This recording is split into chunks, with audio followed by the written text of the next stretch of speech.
নমস্কাৰ অৰুণোদয় লাইভৰ সমূহ দৰ্শকক স্বাগতম জনাইছোঁ। এইকেইটা দিন ৰাজনৈতিক ব্যক্তিসকলৰ বাবে অতি গুৰুত্বপূৰ্ণ দিন, কাৰণ আৰু দুটা মাহ পিছতে অনুষ্ঠিত হ'ব চতুৰ্দশ অসম বিধানসভা নিৰ্বাচন। আৰু এই নিৰ্বাচনক লৈ ইতিমধ্যে 110 নং নাওবৈচা সমষ্টিটোত ৰাজনৈতিক তৎপৰতা আৰম্ভ হৈছে। আজি আমাৰ মাজত আছে এগৰাকী বিশেষ ব্যক্তি, জগদীশ গুপ্তা। তেখেত হৈছে অসম বিজেপিৰ কিষাণ মৰ্চাৰ ৰাজ্যিক কাৰ্যনিৰ্বাহক সদস্য তথা বিশিষ্ট সমাজকৰ্মী। নমস্কাৰ। নমস্কাৰ, আপোনাক স্বাগতম জনাইছোঁ আমাৰ অনুষ্ঠানলৈ। ধন্যবাদ। ইতিমধ্যেই 2021 চনৰ যি নিৰ্বাচন, এই নিৰ্বাচনৰ দিন চমু চাপি আহিছে, প্ৰায় দুটামান মাজত আছে। হয়, এতিয়া এই সমষ্টিটোত বিশেষকৈ কথা ওলাইছে, আপুনি ৰাজনৈতিকভাৱে বিশেষ তৎপৰ হৈ পৰিছে, সক্ৰিয় হৈ পৰিছে। হয়, কথা ওলাইছে 2021 চনৰ নিৰ্বাচনত আপুনি এই সমষ্টিটোৰ পৰা বিজেপি দলৰ হৈ প্ৰতিদ্বন্দ্বিতা আগবঢ়াব। কেনেধৰণৰ প্ৰস্তুতি চলাইছে? সৰ্বপ্ৰথমে সমূহ দৰ্শক লৈ ইংৰাজী নৱবৰ্ষ আৰু ভোগালী বিহুৰ শুভেচ্ছা জনালোঁ, ওলগ জনাইছোঁ। আমি দলৰ হৈ দলৰ কাৰণে কাম কৰি গৈ আছোঁ আৰু নিজেও এজন প্ৰাৰ্থিত্ব বিচাৰিছোঁ। যদি দলে আমাক টিকেট দিয়ে, আমি ইয়াত নিৰ্বাচন খেলিম বুলি, আৰু এইবাৰ দলক জিকাই লৈ যাম আৰু নাওবৈচা সমষ্টিৰ পৰা এইবাৰ পদম ফুল ফুলিব বুলি আমি তাৰ কাৰণে ৰাতি দিনে কাম কৰি আছোঁ। হয়, ইতিমধ্যে যিটো নাওবৈচা সমষ্টিত আপুনি ঘূৰা ফুৰা কৰিছে নিশ্চয়। কোনখিনি ঠাই আপুনি ঘূৰা ফুৰা কৰিছে? আমি প্ৰত্যেকটো পঞ্চায়তত গৈছোঁ। 20টা পঞ্চায়ত সম্পূৰ্ণৰূপে ঘূৰিলোঁ আৰু এতিয়ালৈকে 7th ৰাউণ্ড কমপ্লিট কৰিলোঁ প্ৰত্যেকটো পঞ্চায়তত। আৰু এতিয়া 8th ৰাউণ্ড বিহুৰ পাছত আমি আৰম্ভ কৰিম। আৰু প্ৰত্যেকটো পঞ্চায়তত, বুথত শক্তি কেন্দ্ৰ প্ৰমুখসকলক লগ ধৰিছোঁ, তাৰপাছত আপোনাৰ পৃষ্ঠা প্ৰমুখসকলক লগ ধৰিছোঁ। ইয়াৰ পৰা আমি বুজিব পাৰিছোঁ আমাৰ চৰকাৰে যি কাম কৰিছে তাৰ পৰা আমি এবাৰ বৰ বেছি কষ্ট নকৰিলেও ৰাইজে আমাক বিপুল ভোটৰে জয়যুক্ত কৰিব। এইখিনিতে আপোনাৰ কিছু ব্যক্তিগত বিষয়লৈ জানিব বিচাৰিম। 2021 চনৰ নিৰ্বাচনত আপুনি এগৰাকী প্ৰাৰ্থী হিচাপে আমি দেখা পাম। কিমান দূৰ আপুনি আশাবাদী প্ৰাৰ্থিত্ব লাভৰ ক্ষেত্ৰত? প্ৰাৰ্থিত্ব লাভৰ ক্ষেত্ৰত ময়ো এজন ইয়াৰ নাওবৈচা সমষ্টিৰ নিবাসী। মোৰ ঘৰ চুমনি, চিলনীবাৰী বাগানৰ ওচৰত। মই ক্লাছ 7লৈকে ইয়াত পঢ়িছিলোঁ, CK মিছন স্কুল দোলাহাট বজাৰত। তাৰপাছত কিবা এটা বিশেষ কাৰণত আমি অৰুণাচল যাবলগীয়া হ'ল, নামচাইত ক্লাছ 12লৈকে পঢ়িলোঁ আৰু গ্ৰেজুৱেশ্যন বি বৰুৱা কলেজ গুৱাহাটীৰ পৰা কৰিলোঁ। BEd আপোনাৰ ডিব্ৰুগড় ইউনিভাৰ্চিটি কৰিলোঁ। তাৰপাছত মোৰ কেৰিয়াৰ এজ এ শিক্ষক হিচাপে আৰম্ভ কৰিলোঁ। পাছত মাল্টিনেশ্যনেল কোম্পানীত মই ফাইনেন্সিয়েল এডভাইজাৰ আছিলোঁ। বৰ্তমান নিজৰ ব্যৱসায় আছে আৰু বিগত বছৰবিলাকত মই সংঘৰ কাম কৰি আহিছিলোঁ আৰু এই অৰুণাচলত মই ব্যৱস্থা প্ৰমুখ হিচাপে কাম কৰিছিলোঁ সংঘৰ, RSSৰ। বৰ্তমান তাৰ পৰা দায়িত্বমুক্ত হৈ মই এই দলটোক যিহেতু সৰুৰে পৰা ভাল পাওঁ, এতিয়া মই দলৰ ষ্টেট কিষাণ মৰ্চাৰ এক্সিকিউটিভ মেম্বাৰ।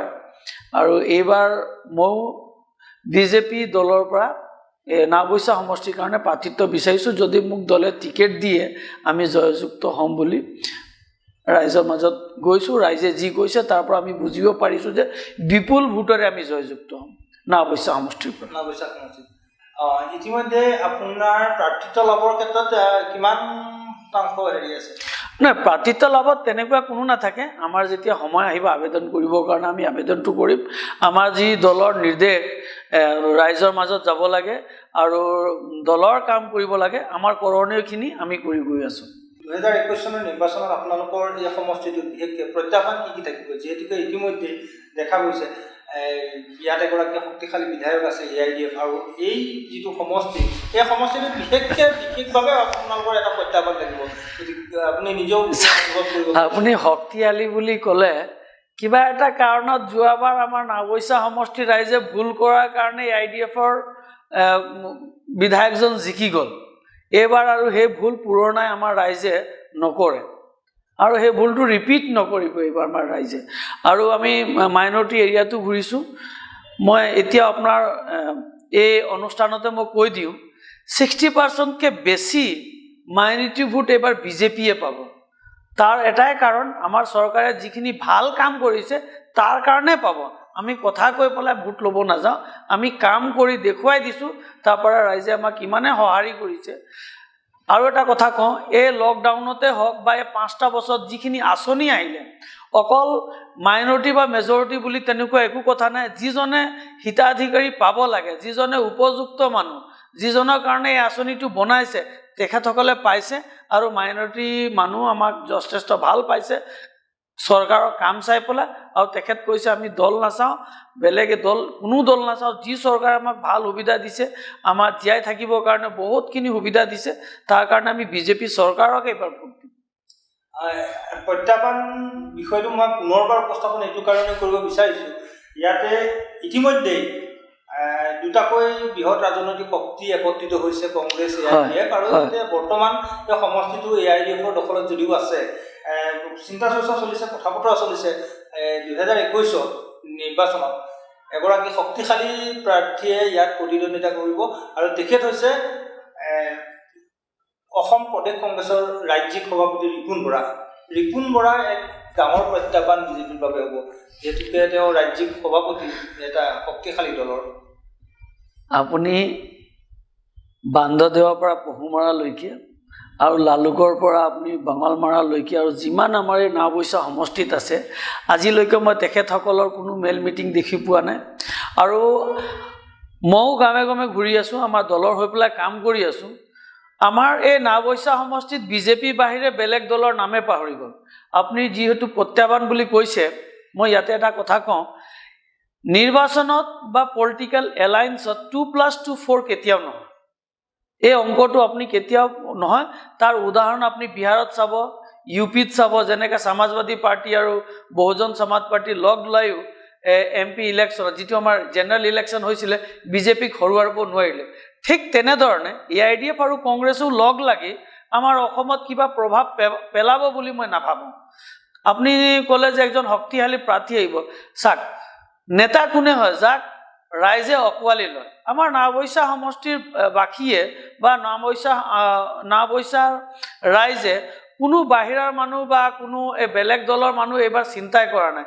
যিহেতু 5 বছৰে আমাৰ চৰকাৰে যিমান ভাল কাম কৰিছে, তাৰ উপৰি ভাবিছে ৰাইজে যে আমি বিজেপিকে ভোট দিম, আৰু এইবাৰ বিজেপি ইয়াৰ পৰা জয়যুক্ত হ'ব। তেখেত ডাঙৰ লিডাৰ হ'ব পাৰে, কিন্তু নাওবৈচাৰ বাসীয়ে তেখেতক নিবিচাৰে। সেইকাৰণে এইবাৰ বিজেপিক বিচাৰিছে, আৰু বিজেপি জয়যুক্ত হ'ব। সৰু হওক ডাঙৰ হওক, প্ৰত্যেকটো ইলেকশ্যনত আমাৰ কাৰণে প্ৰত্যাহ্বান, আৰু প্ৰত্যেকটো ইলেকশ্যনত আমি জিকি আহিছোঁ। আমি ভাল কাম কৰাৰ কাৰণে জিকি আহিছোঁ। উদাহৰণৰূপে আপুনি চাব পাৰে, BTR হওক, তিৱা সাহিত্য পৰিষদ হওক বা বিহাৰ হওক, আমি গোটেইখিনি ইলেকশ্যনত জিকি আহিছোঁ, আৰু এইবাৰ আমি অসমতো জিকি যাম। আৰু এইবাৰ ছেকেণ্ড থট একো নাই, বিজেপি এইবাৰ অসমত অহা 5 বছৰৰ কাৰণে চৰকাৰ বনাব। তাৰ মাজতে আমাৰ নাওবৈচা সমষ্টিৰো এজন বিধায়ক থাকিব, সেইজন হ'ব বিজেপি দলৰ। এই সমষ্টিটো আপোনালোকে কিমান ভোট পাম বুলি আশা কৰে? মোৰ যিটো পাৰ্চনেল এছেছমেণ্ট, মই যিটো পঞ্চায়তে বুথে ঘূৰিছোঁ, আমি এইবাৰ MP ইলেকশ্যনত 77,000 ভোট পাইছিলোঁ, আৰু 80,000+ ভোট পাম বুলি মই আশাবাদী। আৰু এটা কথা এইখিনিৰ পৰা আপোনাৰ পৰা জানিব বিচাৰিম, আপোনালোকৰ মিত্ৰ শক্তি আছে, আপোনাৰ অসম গণ পৰিষদ দল, ইতিমধ্যে অসম গণ পৰিষদৰ সৈতে আপোনালোকৰ মিত্ৰতা আছে। এনে ক্ষেত্ৰত এই সমষ্টিটোৰ 2021 চনৰ যি নিৰ্বাচন, বিধানসভা নিৰ্বাচন, এগৰাকী বিজেপি কেণ্ডিডেট দেখা পাম নে অসম গণ পৰিষদ দলৰ কেণ্ডিডেট দেখা পাম? দলৰ নেতৃত্বই এইটো ডিচাইড কৰিব। আমি এজ এ দলৰ কৰ্মী হিচাপে নিজৰ কামখিনি কৰি গৈছোঁ, আৰু আমাৰ নেতৃত্বক আমি জনাই দিছোঁ যে এইবাৰ যদি বিজেপিক আপোনালোকে টিকেটটো দিয়ে, আমাৰ দলক যদি এই চিটটো দিয়ে, আমি নিশ্চয় জিকাই লৈ যাম। তাৰ দুটা যুক্তি আছে। আমাৰ যথেষ্ট পঞ্চায়ত আমাৰ দখলত আছে, আৰু যোৱাবাৰ আমি 54,000তকৈ অধিক ভোট পাইছোঁ। তাৰ অলপৰ কাৰণে যোৱাবাৰ আমাৰ থাকি গ'ল, কিন্তু এইবাৰ সেই নহয়। আৰু যদি আমাক বিজেপি প্ৰাৰ্থীজন এইবাৰ যদি ইয়াৰ পৰা ইলেকশ্যন খেলে, আমি নিশ্চয় বিপুল ভোটৰে জয়যুক্ত হ'ম। ইতিমধ্যে দেখা গৈছে অসম গণ পৰিষদ দলৰ ৰাজ্যিক সভাপতিৰ পৰা আদি কৰি কাৰ্যকৰী সভাপতি আহি পেলাই ইয়াতে লালুকত নিৰ্বাচনী প্ৰচাৰ এক প্ৰকাৰৰ ৰণসংকাৰ ক'ব পাৰি চলাই গৈছে। ইয়াতে জয়ন্ত খান ডাঙৰীয়াই ইয়াতে প্ৰতিদ্বন্দ্বিতা কৰিব বুলি ইতিমধ্যে চৰ্চা চলি আছে। তেখেতসকলেও কিন্তু প্ৰস্তুতি চলাই আছে। যদি AGP দল হিচাপে তেখেতসকলৰ নিজৰ দলৰ সংগঠনৰ কাম কৰি আছে আৰু এজ এ বিজেপি দলৰ কৰ্মী হিচাপে আমি বিজেপি দল আৰু সংগঠনৰ আমি নিজৰ কামটো কৰি আছোঁ। তেখেতসকলৰ নিজৰ কাম কৰি আছে, তেখেতসকলৰ নিজৰ সংগঠনৰ কাম কৰিছে, আমিও তেনেধৰণে আমি নিজৰ সংগঠনৰ কাম কৰি আছোঁ।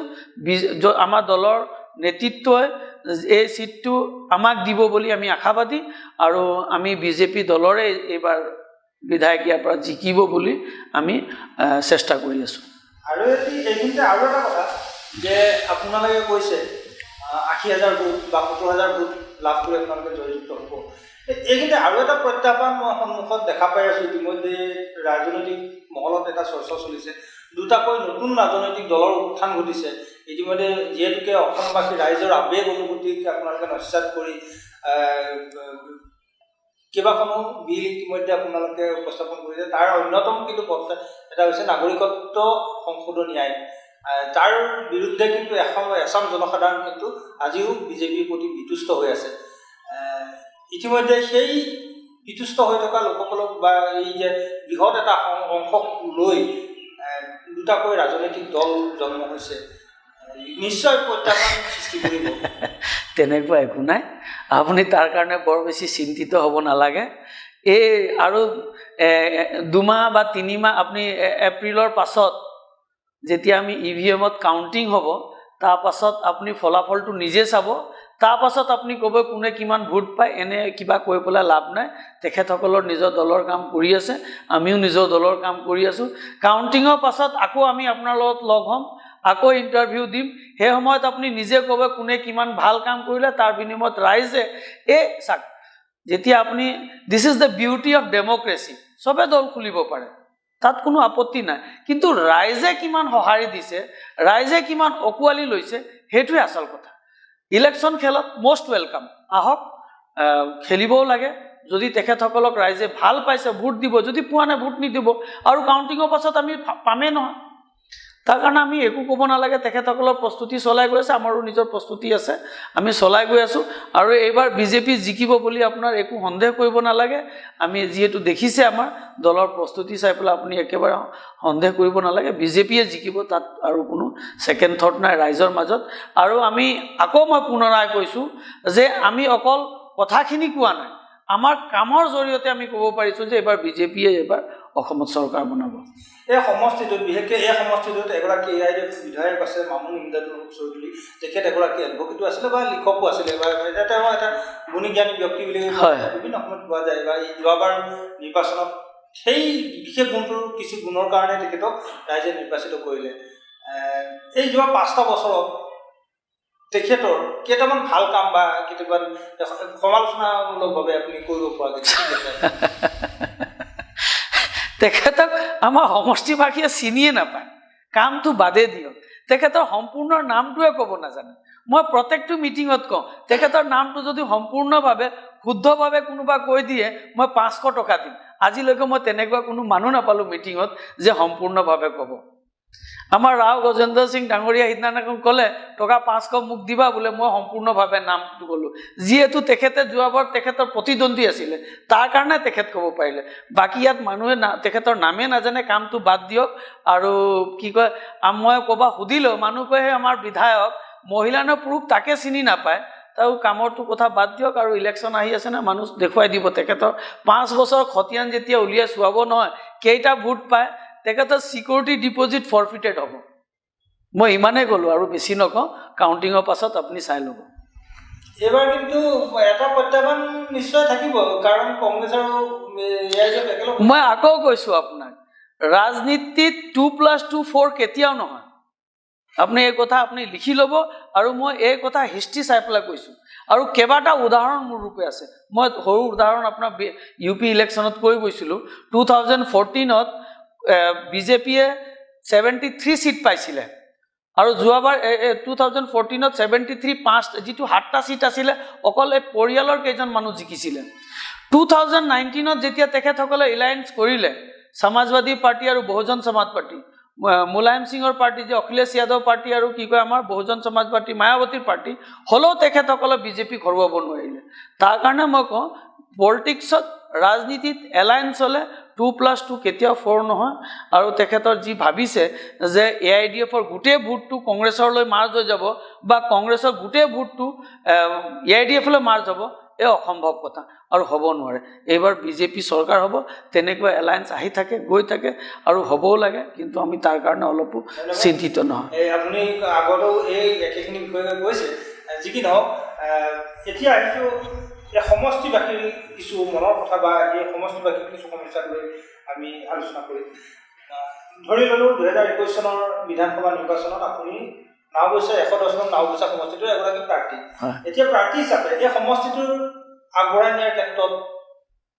আপোনাৰ কি কি পৰিকল্পনা থাকিব নিজা দলীয় পৰিকল্পনাটো মই জানিব বিচৰা নাই আপোনাৰ ব্যক্তিগত পৰিকল্পনা মোৰ ব্যক্তিগত পৰিকল্পনাটো এটাই আছে ৰাইজৰ মাজত গৈ পেলাই ৰাইজৰ কাম কৰিব লাগিব প্ৰথমটো হ'ল আমাৰ যিটো ৰাস্তা পদূলি এতিয়া বহুত ঠাইত আছে আৰু আমাৰ যি ভিতৰুৱা অঞ্চল ৰাস্তা পদূলিখিনি ঠিক কৰিব লাগে তাৰপাছত যি শিক্ষাৰ কাৰণে আমি যি কৰিবলগীয়া আছিলে চৰকাৰে 5 বছৰত যথেষ্ট কৰিছে হ'লেও ঢেৰ কৰণীয় আছে সেইবিলাক কৰিব লাগিব তাৰ উপৰিও ইয়াৰ পৰা বাহিৰত গৈ পেলাই যে মানুহ কাম কৰিছে আমি চৰকাৰে যি কৰিছে কৰি আছে তাৰ উপৰিও আমি যদি সেলফ ডিপেন্ডেন্ট হ'ব কাৰণে মানুহৰ মাজত যদি এগ্ৰি এলাইড কামবিলাক যদি কৰিব পাৰোঁ যেনেকা আপোনাৰ ফিচাৰী গোটাৰী পল্ট্ৰি পিগাৰী এইবিলাক কৰি যদি আমি তেখেতসকলৰ কিবা উপাৰ্জনৰ কাৰণে যদি আমি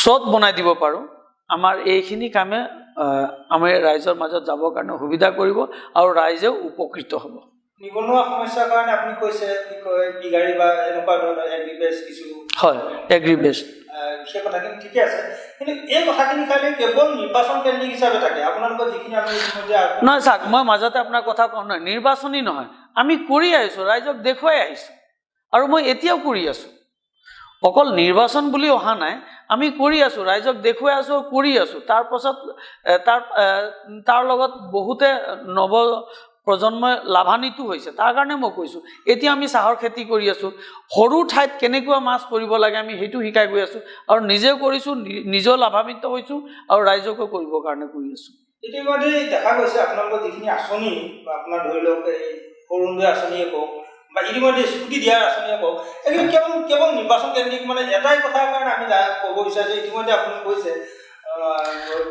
নহয় আপুনি নিৰ্বাচন কেন্দ্ৰিক কৰি পেলাই আমি আঁচনিবিলাক কৰা নাই কথা এটা আছে ইতিমধ্যে আপুনি নিবনুৱা সমস্যাটো সমাধান কৰিবৰ কাৰণে বা এগ্ৰিবেছ কিছু মানে পদক্ষেপৰ কথা কৈছে ইতিমধ্যে আপোনাৰ বক্তব্য প্ৰকাশ পাইছে কিন্তু ইতিমধ্যে দেখা গৈছে যে এই মই কেইটামান উদাহৰণ দিম আপোনাৰ যে গাহৰি পিগাৰী ফাৰ্ম কৈছে বৰ্তমান কিন্তু আমাৰ যিসকল নিবনুৱা যুৱকে গাহৰি পালনেৰে স্বাৱলম্বী হোৱাৰ ক্ষেত্ৰত আমি দেখা পাইছিলোঁ বহুকেইজন নিবনুৱা অসমৰ বিভিন্ন ঠাইত আছে এতিয়া আছে কিন্তু যোৱা যি কৰোণাৰ কালৰ মাজতে যি অৰ্থনৈতিকভাৱে বিধ্বস্ত হৈ গৈছিল তাৰ মাজতে কিন্তু এই গাহৰি পালকসকল কিন্তু একদম বিধ্বস্ত হৈ গৈছিলে বহু গাহৰি মৃত্যুমুখত পৰিছিলে স্বাইন ফ্লুৰ কাৰণে মৃত্যুমুখত পৰিছিলে তেওঁলোকৰ কাৰণে কিন্তু কোনো সাহায্য আজিলৈকে নহ'লে তাৰপিছত কিন্তু এই কি কয় ছাত্ৰীসকলক স্কুটি দিয়াই হওক বা অৰুণোদয় আঁচনি হওক ইমান এটা তাত কিন্তু কোনো প্ৰডাক্টিভিটি একো নাই মই কৈ যাওঁ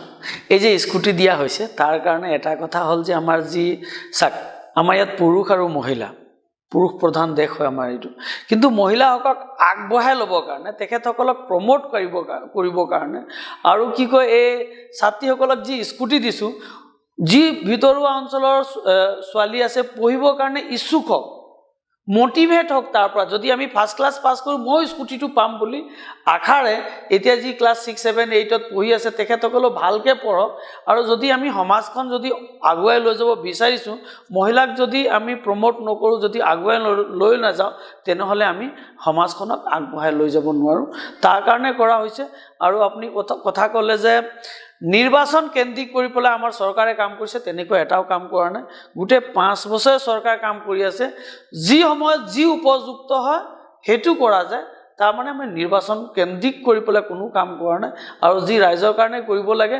আৰম্ভণিৰ পৰা কৰি আছে এতিয়াও কৰি আছে আৰু আগতেও কৰি যাম ইতিমধ্যে বিৰোধী পক্ষ এটা কথা কৈ আছে যে এইটো বাৰে বাৰে কৈ আছে তেখেতসকলে নিৰ্বাচন কেন্দ্ৰিক আৰু যিটো অৰুণোদয় আঁচনিৰ কথা কৈছে এই অৰুণোদয় আঁচনিটো মাত্ৰ 2 মাহৰ কাৰণে চলিব এটা আঁচনি আপুনি ক'ৰ পৰা খবৰ পালে মই নাজানো কিন্তু অৰুণোদয় স্কিমত যিসকলে হিতাধিকাৰী আছে তেখেতসকলে অলৰেডি এবাৰ পইচা পালে আৰু আগন্তুক দিনকো পইচা পাব যিসকল পোৱা নাই তেখেতসকল আৰু পাব যদি তেখেতসকলে তাৰ কাৰণে এই আমাৰ যিটো চেকলিষ্ট আছে তাৰ মতে যদি তেখেত ফুলফিল কৰিব পাৰে পাব কথা হ'ল যে পলিটিক্যাল পাৰ্টিসকলে যদি ইলেকশ্যন যদি এবছৰ থাকে তাৰপিছত আমাৰ চৰকাৰে কি কৰি আছে বেছি আঙুলিয়াই দিয়ে কিন্তু তাৰ বিগত 4 বছৰে কি কৰি গ'ল তেখেতসকলৰ ওচৰত সময় নাছিলে চৰকাৰে কি ভাল কাম কৰিছে দেখুৱাবৰ কাৰণে সেইকাৰণে কৈ থাকে এইবিলাক ইলেকশ্যন প্ৰপগণ্ডা এইবিলাক বৰ বেছি আমি গুৰুত্ব নিদিওঁ আমাৰ কামখিনি আমি ভালকৈ কৰি গৈছোঁ আৰু ৰাইজে যথেষ্ট ভাল পাইছে বিজেপি চৰকাৰক তাত কোনো প্ৰশ্নই নাই আৰু বিজেপিয়ে চৰকাৰ এইবাৰ আহিব আপুনি আত্মবিশ্বাস আছে মই আত্মবিশ্বাস থাকিম এজ এ বিজেপি দলৰ কৰ্মী হিচাপে কিন্তু যি ৰাইজে মোক বিশ্বাস দিছে তাৰ ওপৰত ভিত্তি কৰি মই কৈছোঁ যে 80,000 প্লাছ ভোট পাম আমি ইয়াৰ পৰা নাওবৈচা সমষ্টিৰ পৰা মই নিজৰ কথাখিনি কোৱা নাই ৰাইজৰ কথাখিনি মই আপোনাৰ লগত কৈছোঁ ধন্যবাদ জনাইছোঁ আপোনাক এই সময়খিনি আপোনাৰ আমাক দিয়াৰ বাবে আৰু আমি কিছু আপোনাৰ সৈতে কথাখিনি আলোচনা কৰিলোঁ এই আগন্তুক পৰিকল্পনা সম্পৰ্কত ধন্যবাদ জনাইছোঁ আপোনাক ধন্যবাদ ধন্যবাদ এয়া আছিল 110 নং নাওবৈচা সমষ্টিৰ এগৰাকী প্ৰাৰ্থিত্ব প্ৰত্যাশী বিজেপি দলৰ আৰু তেখেত বৰ্তমান বিজেপিৰ ৰাজ্যিক কিষাণ মৰ্চাৰ কাৰ্যনিৰ্বাহক সদস্য হিচাপে আছে আৰু ইতিমধ্যে তেখেতৰ কিছু মনৰ পৰিকল্পনা বা সমষ্টিটোক আগবঢ়াই নিয়াৰ পৰিকল্পনা হওক বা আগন্তুক দিনত কেনেধৰণে পদক্ষেপ গ্ৰহণ কৰিব কেনেধৰণে আঁচনি গ্ৰহণ কৰিব সেই সম্পৰ্কতো কিছু আভাস আমাক দিলে ধন্যবাদ জনাইছোঁ এই সময়খিনি আপোনালোক আমাৰ সৈতে সংযুক্ত হৈ থকাৰ বাবে